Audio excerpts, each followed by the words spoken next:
Welcome everybody to this week's Coffee Talk. Today we're very lucky and honored to have really a legend in the security community, Ed Skoudis, join us for an interview.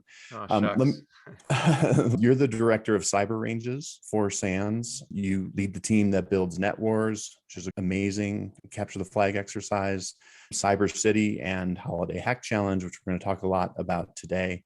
Ed is a SANS fellow. You're the founder of the pen testing curriculum at SANS, which I've taken a number of those classes myself. And so I'm a product of some of your work, Ed. And you're also the founder of CounterHack. And CounterHack is a company that sort of extends some of the work of SANS and also does penetration testing and other security services. So welcome, Ed. Did I get all that right? You did. That's fantastic. And for those that don't know, SANS.edu is a fully accredited college that offers master's degrees and bachelor's degrees now. A lot of people don't realize we do bachelor's degrees, as well as certificates. And it's been great. I took over that position September 1st. And I love working with the students and the faculty. It's been a delight. That's fantastic. I can't think of a better person for the job, honestly. Oh, Chuck. Oh, you're so kind. Wow. Thanks for joining us today. It's the most wonderful time of the year in security land, which is SANS Holiday Hack Challenge time. So I was hoping we could just talk about that a little bit today. Sure. Yep. So I think a lot of folks on this webcast might not know about Holiday Hack Challenge. So, I mean, can you just describe what Holiday Hack Challenge is exactly? Sure. Fun, it's many things, but let me try to encapsulate. It's a world unto itself. So Holiday Hack Challenge fundamentally is a series of really high quality challenges. So there's cybersecurity challenges from a defensive perspective, an offensive perspective, an analytics perspective. There's over 20 different challenges in here across all different skill sets. You could have like really simple challenges, so simple, they're just testing your sort of acuity and mental awareness, all the way up to some that are like really deep cybersecurity guru kind of things. The whole gamut of challenges. We have little kids that play, kids as young as 5 or 7 years old play, all the way up to like nation state people that are just the best of the best in a given country. For example, we have folks in the NSA play this, folks in all the branches of the US military, militaries overseas, allies, and so forth. Lots and lots of people play. Last year, we had 19,000 people play. And I should point out that for the last several years, we've had a spectacular Splunk challenge created by Dave and his team, right? By you, Dave, and your team. So that's fundamentally, but we wrap these challenges up inside a little world, a virtual world, a multiplayer world where hundreds or thousands of people are there in their little avatars and they hop around, and it's social. So you can interact with other people and see them and chat with them and have fun with them. It's got a bizarre storyline. In this year's story, Jack Frost has bought up all the land around Santa's castle, and he built a giant tower. It's called Frost Tower next door to Santa's castle. And he's running a conference there called Frost Fest. It's designed to compete with KringleCon. So you got the challenges, you got the virtual world, you got the social networking, you got the weird storyline. We have a conference called KringleCon, which is some great speakers, some of the best in cybersecurity. I have my KringleCon shirt on today, Ed. I hope you can see it there. You look handsome in that, I gotta say. And we also released an album of music that is integrated with the video game. It's a brand new album. This year is one of my favorite Holiday Hack albums we've ever released. So it's all this stuff mashed together. Think of it like a conference, a cybersecurity conference, but all virtual at the North Pole.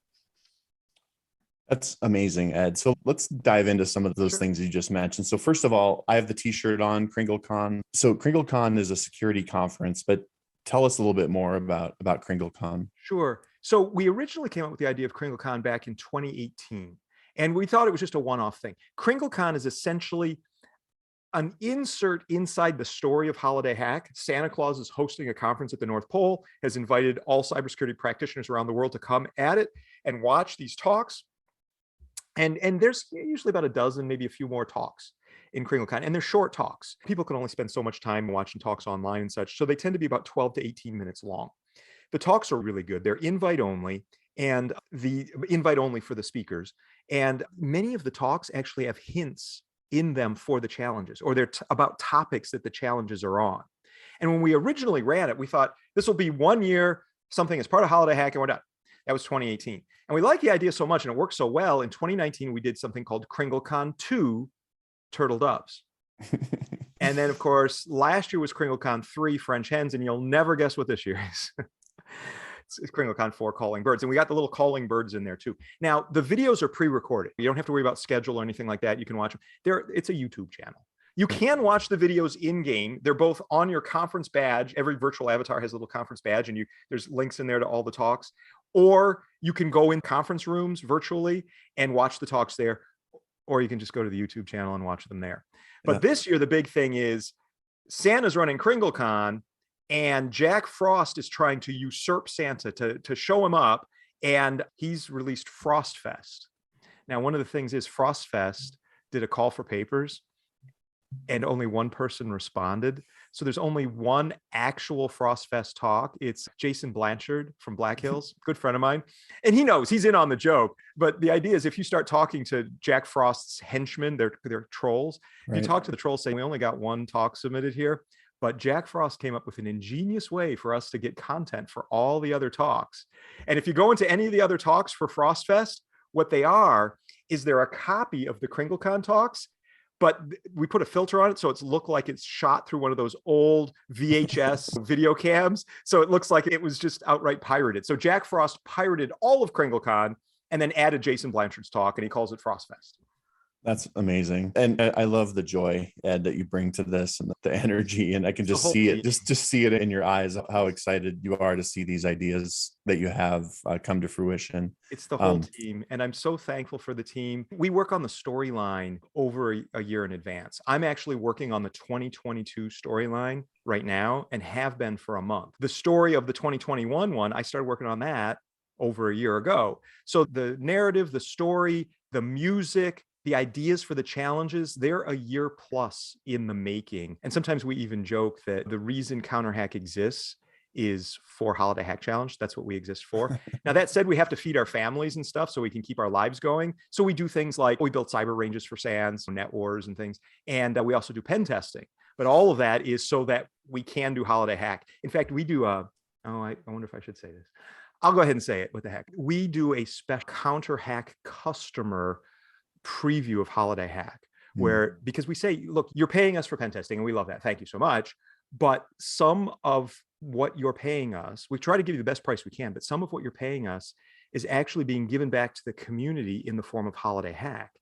And then I go through them, all the different skills people will learn in Holiday Hack, and say, you should use this because it can help you find people to hire. Think about it. In this year's Holiday Hack, we have challenges associated with server-side request forgery, huge issue in cloud environments. We've got challenges of OSINT. We've got Kerber roasting this year. We've got FPGA challenges where you're going to make a little chip and stuff, all virtual. Wi-Fi, IoT devices. Oh, Python programming. It's just loaded with all kinds of. I love that. We do Splunk. Have. Yeah, we do. And there's a little bit of Splunk in there. And we took this as an opportunity to introduce a few things that we had on our radar as well that we wanted to share with the community. We have a lot of GitHub data coming into Splunk, which is not a typical use case often for Splunk users. So that's something new. Actually, we also have brand new Sysmon for Linux data coming into Splunk, and that's awesome. Something people love Sysmon, of course, for forever and ever, but Sysmon for Linux is new and really interesting. So we emphasize that. And then we took a spin on the recent UA parser vulnerability, or actually malicious code insertion into the UA parser. And we created a scenario that was based on that, where somebody got a hold of somebody's legitimate GitHub credentials and inserted malicious software into a library that's widely used. And so that whole little micro story is inside just the Splunk challenge in there. Let me say this. You folks, your team always does such a great job of tying into the storyline that we have, our narrative, and then riffing on it and extending it and building it to match your technology. A lot of people might not recognize how magical it is and how non-trivial it is to take neat technical ideas and then map them into a coherent story that actually makes sense. And the Splunk team does a tremendous job.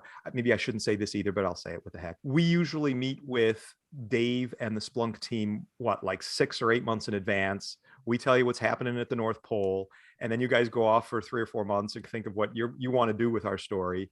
And then we start getting together 2-3 months before And you guys just have great stuff. So I've identified you as somebody who could potentially leak the story, and I'm watching you, Herrald. I'm watching you. We keep it. We actually talk about that internally when we bring people into the fold, that it's definitely a TLP red type of situation. We don't take it for granted. We know there's not a lot of vendors that have the opportunity to put things in, and we try to be as careful as we can as far as making it into an educational experience and not into. We always, obviously, we like to sell Splunk and to as many people who will buy it, but we try to, our team, the Surge team here at Splunk, our goal is to educate first and just let the product speak for itself. So that's our goal, is to, people think of Holiday Hack Challenge as a CTF or a cyber range, and it is all those things. It is a very big glorified capture the flag. It is that. It is a cyber range of the highest quality, but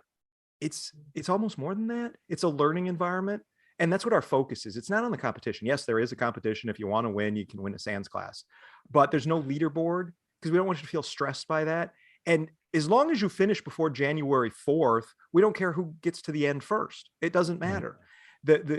The decision of who wins is based on the best write-up. So we're encouraging people to write things better and such, and that will become our official answer. So really, we think of it as a learning environment, and we've got great partners that help us in this. Splunk has created the great challenges under your leadership, Dave. Google is a great partner for us in this. They're tremendous. We host our stuff on their platform, and the RSA conference has been a really great partner in helping us get the word out because they have so many contacts in the industry. SANS.edu, the college, they help, and they help us with outreach to other colleges and such. But then fundamentally, this thing is underwritten by the SANS Institute. They help to make sure we keep the lights on and pay us to develop things like NetWars and such. But then fundamentally, a major gift to the community is the SANS Holiday Hack Challenge. And that's why, while we have all these other wonderful sponsors, Splunk, Google, RSA Conference, fundamentally, we do call it the SANS Holiday Hack Challenge because they are the moving force that allows us to build this thing.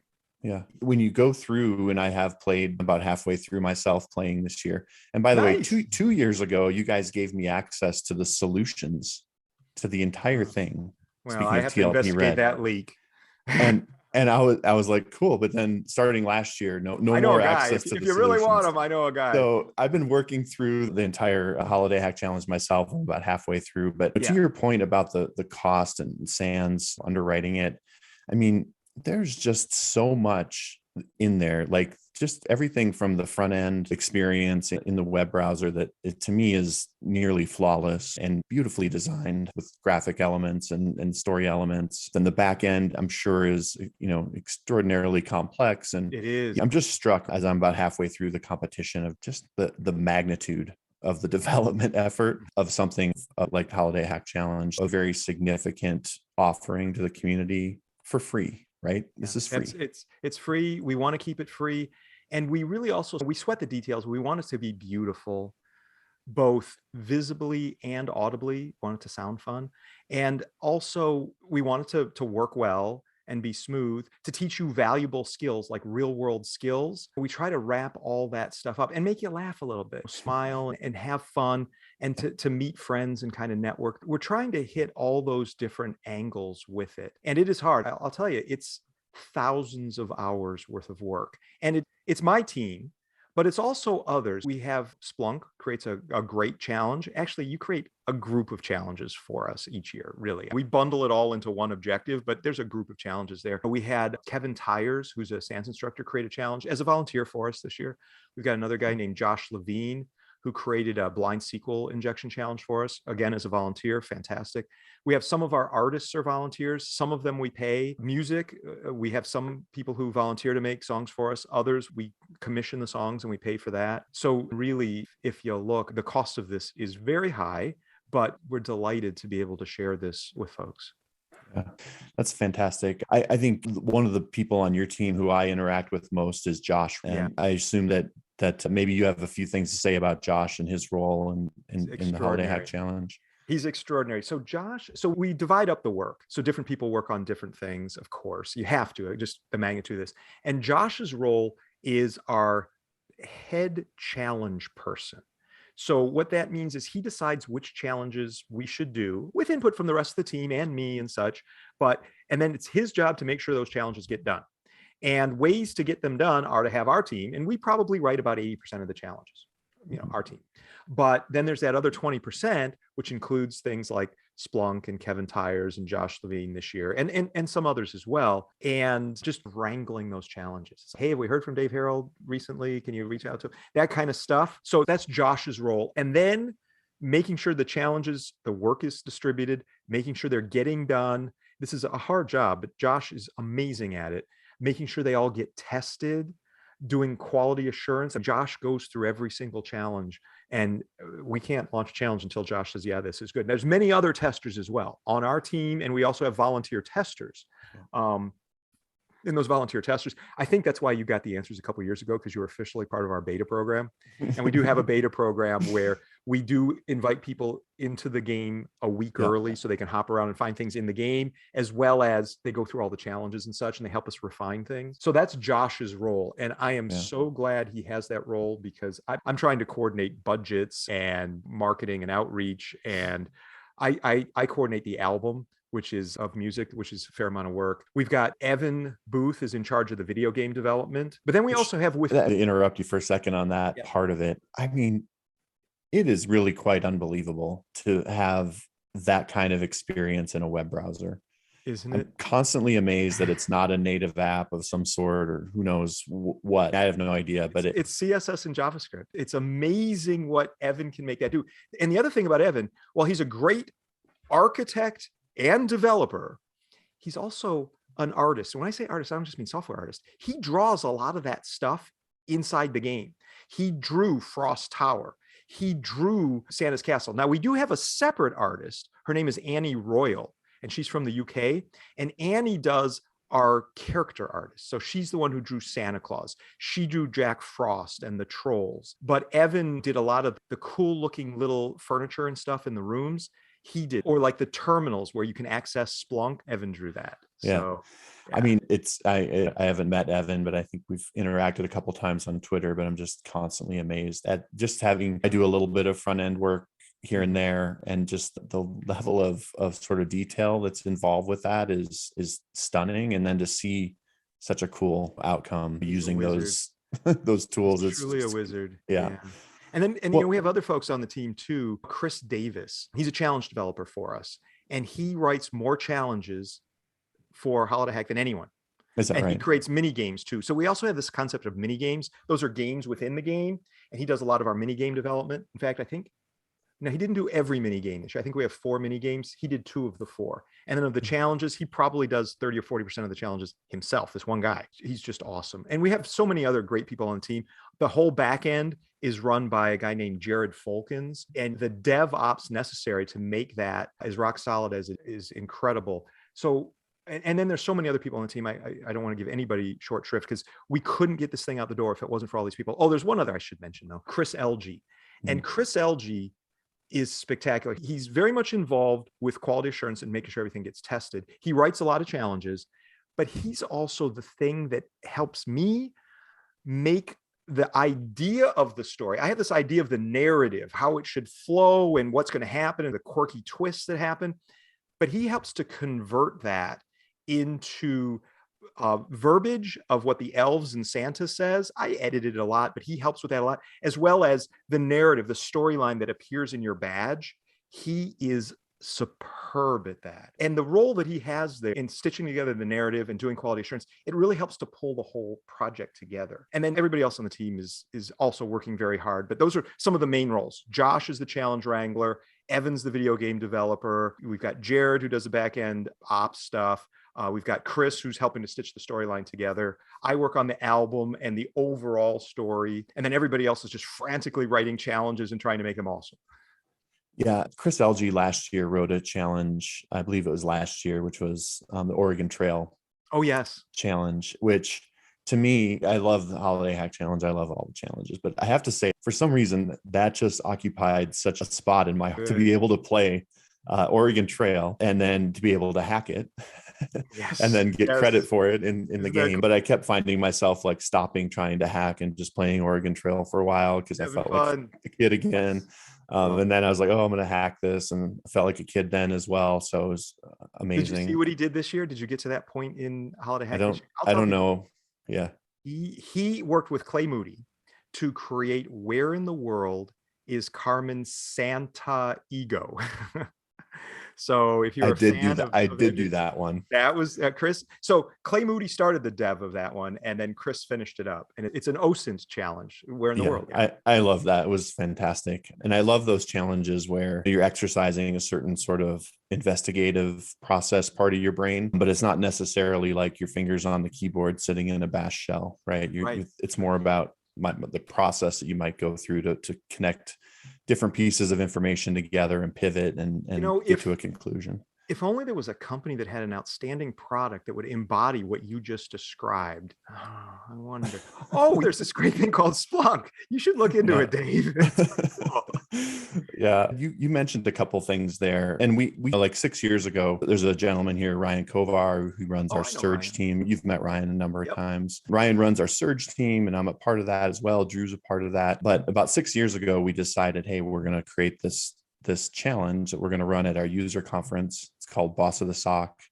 And, I distinctly remember having a beer with Ryan one night at a bar after we'd met with a customer, I think, and we were sitting there and he was talking about, I want to create a challenge. And I was like, we really should look at Net Wars and at Holiday Hack Challenge and try to capture a little bit of what you guys do and see if we can recreate that magic. And we unabashedly, 6 years later, we've been doing bots. We've had many thousands, tens of thousands of people go through it. We always look back and say, yeah, we've standing on the shoulders of giants from that perspective of how do you make a challenge that's realistic, that's fun, that has a storyline, that's compelling, that's relevant to the current technology landscape and all those sorts of things. Well, Boss of the SOC is great, and you guys do a fantastic job with it and helping the community.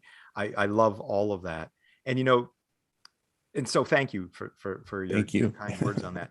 There is another thing I should put out there. One of the things that I push the team here on, to the point where some of them, not many, but some of them get a little bit, I don't want to say frustrated, but let's say perplexed or even stressed, because they'll come up with a challenge. I don't want to name names of people on the team, but they'll come up with a challenge and I'll look at it and I'm like, it's a good challenge. It's solid from a technical perspective. It's solid from a learning perspective. It's solid from a pedagogical perspective. It might even be fun. Sometimes I'll say this is not fun enough, make it more fun. But then there's the comment that they dread getting from me. It needs more whimsy. Can you add whimsy? How do I add whimsy? I don't know, but it needs to look magical and belongs at the North Pole. So just up the whimsy in it. And I'll name him. It's one of the guys on my team. It's Tom Liston. The guy's a genius, an absolute genius. And I said, you need to add more whimsy. He's like, how do I add more whimsy? I'm like, I don't know. But think about it. You're amazing. Yeah. You're whimsical. Just make it whimsy. More whimsy. More whimsy. There's this faucet that you could turn up the whimsy. But that is something that we get. In this year's album, I gotta say, we launched a couple days ago. Yep. I know this will be posted next week, but as recently as a week ago, I was not happy with the album. It was not coming together like I wanted it to. We were missing a couple of songs. One of the other songs, the lyrics were a little too racy, and because we try to be super family friendly, nothing offensive. Sure. So we had to change the lyrics out and change out the whole lyrics track. And I was sitting there the Sunday before launch, and I'm like, I don't know if this might have 4 songs on it. But then I saw you tweeting to that effect in the weeks leading up to the launch, and I thought, oh boy, somebody's getting a little whimsy talk right now. They were getting a whimsy. I said, I need you to step this up. I need it to sound more like this. And look, I don't know anything about music other than what sounds good to me, right? Can you do this? Can you try that? Can you make this happen? Make this epic. This song has to be epic. And you know what? They delivered. Oh my goodness. This album, I think, is our best. Last year's was so good too, but this year there are some songs on here. They just knocked my socks off. We did a version of I Want a Hippopotamus for Christmas. Do you know that song? Yep, I Want a Hippopotamus for Christmas. And it's done by Ninjala. And have you heard it yet, Dave? Yeah, I have actually. Yeah. It sounds like Strawberry Fields Forever, but I Want a Hippopotamus for Christmas. It is genius level. There's so many songs that I love in this year's. The I Love Winter Snow. I'm a little biased. It's my son who did that one. It was the one that had the racy lyrics up front. So we had to rip out the vocal track and add a new one. And he did 90% of the new vocal track lyrics writing, but we wrote it while peeling apples for the applesauce for Thanksgiving dinner. Because I'm like, what he did is he took the original Joan Jett song and just changed one part. Instead of I love rock and roll, it was I love winter snow, right? Yeah. And the Joan Jett song, I didn't realize how it was a little bit, it had a lot of innuendo, let's just say, in it. And it's, I'm sorry, Josh, we can't use that. You got to tear out that track, and we got to do something about Jack Frost being upset that his presents are bad. And he was a good trooper, and I pay him to make these songs. But yeah, so the music really came together in the last, I'd say 2 or 3 days before launch, which I don't like. We like to get this stuff done a month in advance. We never get this stuff done a month in advance. It's so stressful. The music, I think, is amazing. And when I leave it play, like when I'm doing Holiday Hack Challenge, I let the music just play and I immerse myself. And then it's crazy the association that I start building between those songs and the mood of the room, but also the things I'm learning, right? And things I'm trying to figure out or struggling with. And there's like this association. That Joan Jett song, the one you're referencing, I listened to that so much the other day. I don't remember what I was doing, trying to get into maybe do the Wi-Fi thing to get into it. But I think I can hear your voice like at one section behind like the guitar solo or something like that. You know what that is? My son sounds a lot like me, minus 25, 30 years. That's him, actually. He says holidays, and he's got these little injects that he did there. So if it sounds like me, it's because it's funny. Him. That's awesome. My voice appears elsewhere in the game, though. The creepy sound of the gate opening. I don't know if you heard the gate opening. Absolutely. There's a lot of comments about that on our internal channel. Oh boy. But yeah, so he did that song, and that's the one we had to change the lyrics out. But what you said is, I'm so thankful for it, because I do sweat the placement of songs. The story advances and the songs carry you forward into the story. When you get to the end of the story, I assume those last few songs are very carefully placed. There's also some licks in the various songs that you might not understand what they mean until the very end. And then if you go back and listen to the songs, they were setting me up for where this thing was going. So you might hear some stuff after you finish the whole thing, go back and listen to the music from the beginning. You're like, oh, I see. They were setting me up. Yeah. Those details are amazing. One other thing that you do when you're creating these stories, Ed, is you rely on inspiration from movies. That's right. And some years, maybe it's more front and center than others, but can you just talk about that? Maybe some of the movies that you've used for inspiration? We've been doing this for years, actually. We're inspired by movies. In the early days of Holiday Hack, because we're 18 years into this thing. In the early days, it was a lot of Rankin and Bass, the stop motion animation holiday stuff, Rudolph and Heat Meisner and Snow Miser and all that kind of stuff. So we riffed on that for many years. We did The Year Without a Santa Claus. We did one year. We did Miracle on 30 Hack Street. That was like 2013. We did all these different ones. But then it was in 2018. In 2018, we combined 2 movies. It's Santa's Castle as the centerpiece for the Die Hard movie. And then when you get to the end, it turns out it's a mashup of those 2 movies. And then the year after that, we really heavily riffed on Real Genius, that Val Kilmer movie from the 80s. It was fun. There's lots to play with in there. One year we did a thing that was pretty much an homage to The Wizard of Oz. That was a 2017 one. We're playing with all these different movies and having fun with them and such. And this year, there are a couple of movies that heavily influence what happened in this year's game. And some people will say, just because of the presence of Jack Frost, it's the Santa Claus 3. It's not the Santa Claus 3. No. And when I did ask Annie Royal to draw Jack Frost, I said, can you make him look a little bit like Martin Short as Jack Frost, but not exactly like that. Right. But it's not based on the Santa Claus 3. You're going to learn about the backstory of Jack Frost and sort of his origin story as you get deeper into this. And it is based on a couple of movies. You'll see when you get there what movies they are. I don't want to reveal that because I want it to be like, I see where this is going. Have you been to the roof of Frost Tower yet? Not yet. Okay. No, I have not yet. So I'm eagerly awaiting uncovering that. We take our inspiration from many different sources. You've talked to Jack, I assume. Yep. And so here you got this guy, Jack Frost, right? And he's got this giant tower. And if you look at his locutions, his verbal expressions, he may sound a little familiar to you there as well. I definitely picked up on that. Nobody said anything to me about that yet. I picked up on it. I put that into our internal Slack channel here, the folks who are working through it. And I said, this is hilarious because Jack Frost is who I think it Yes. is. And And then 5 people are like, oh my goodness, yes, I totally get it. but we do it in a fun way that is nonpartisan. It's Yeah. just, you could say Jack Frost is a bad guy, but when you get to the end of the story, you realize why Jack is doing what he's doing. So, because I do stress to the guys, and we push really hard on this. We want this to, like I said, family friendly, not offensive. I will have the guys use certain words because they sound like or rhyme with words that might offend somebody. So you can't use that word. That word doesn't mean anything bad. I know, but it sounds close enough that can't use it. Or turns of phrase that might be clever, but there could be some sort of sexual implications to it. No, got to cut that out. Can't do that. Can't do anything political. But that's it. We also want it to be fun, and fun for kids, that they'll get a chuckle at it, and also fun for adults, and trying to cross that. We're inspired a lot by what Pixar does. And we also have a strict rule, and I assume you follow this rule given your contributions: no Easter eggs unless they're officially cleared, because there might be an accidental offense put in an Easter egg. The other thing is, we put this rule in place because somebody put an Easter egg in their contribution a few years ago, and it was personal. It was them, and a few of their buddies would get it. And the problem is tens of thousands of people playing around the world, and they'll find this Easter egg and want to know what it means. And if it's impossible for them to find out what it means because it's an inside joke, that feels bad. So it really does. We struggle with the same thing. So Josh or I have to approve all Easter eggs. Yeah, that makes perfect sense. You don't want to be super controlling, but still you want that experience to be uniform for all potential players.